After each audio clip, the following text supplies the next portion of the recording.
Hello sports fans, welcome back to another video. For this video we will talk about the Cleveland Cavaliers, who ended up winning a playoff series last year, and I think that's kind of significant, but they lost to Boston in 5, and if you're a fan, you could be a little happy they won a playoff series. Maybe you think it's a season overdue, but they won one anyway, and coming off this series playoff win, you might ask, is this team a contender? So I'll say that the Cavs made at least one good move after last season in firing JB Bickerstaff.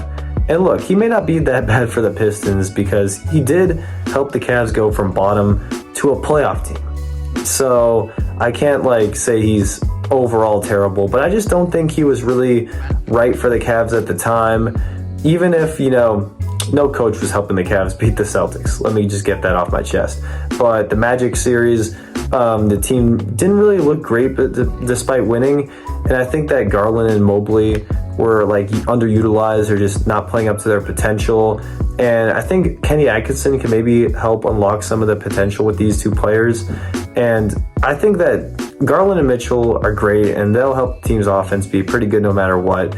Though if Garland even gets better than what we've seen, that would be so good for the offense, especially come playoff time when it really, really matters. And Jared Allen and Evan Mobley are good, but it's just how much will Evan Mobley develop too? That'll also be huge. And I think one problem we see here is that Mobley and Allen together just doesn't really seem like the best pairing in the world. Maybe they can make it work next season, but I don't know. That just seems a little questionable to me. Max Strus is fine, but it'd be a lot better for the Cavs if he could shoot at an elite level, because the Cavs could kind of use a little more shooting.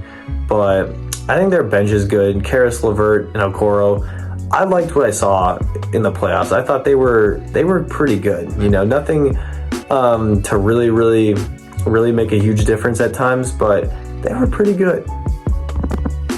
So starting off, this team should make the playoffs. I mean, unless injuries strike, I think that this basically feels guaranteed.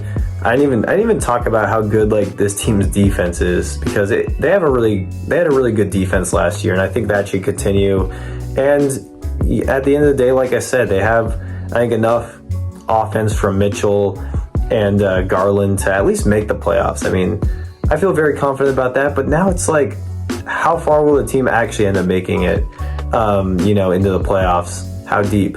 And I said that the new coach should be able to help their chances some, though this will go hand in hand with the development of Garland and Mobley and the young talent that can help the team achieve at a very high level. That's crucial. And I think the team will win 50 games. I think they'll even win a playoff series too. I mean, may not even win a playoff series because they won one last year, but I think they'll do it again. And then I think they will end up losing in the second round, though I think that this time it'll be more competitive. Last year, every single person knew that the Celtics were going to beat the Cavs. Maybe some Cavs fans could have hoped, but most, I think, knew they were losing the Celtics. But I think what will end up causing them to lose in the second round this time is just playing a more rounded team, because I think that the Cavs still have some flaws in their offense. We saw it in the playoffs last year, and I think, even if Garland and Mobley get better some, there's still going to be some flaws. And I just don't think that, they'll be able to take down the very best in the East.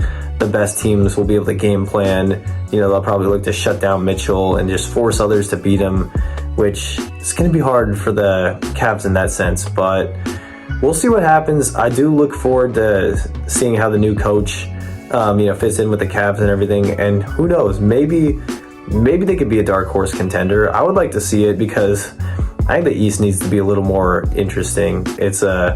I've seen it worse, but it's still, the East right now doesn't have as much contenders as the West does. But thank you for watching. Be sure to like, comment, and subscribe for more.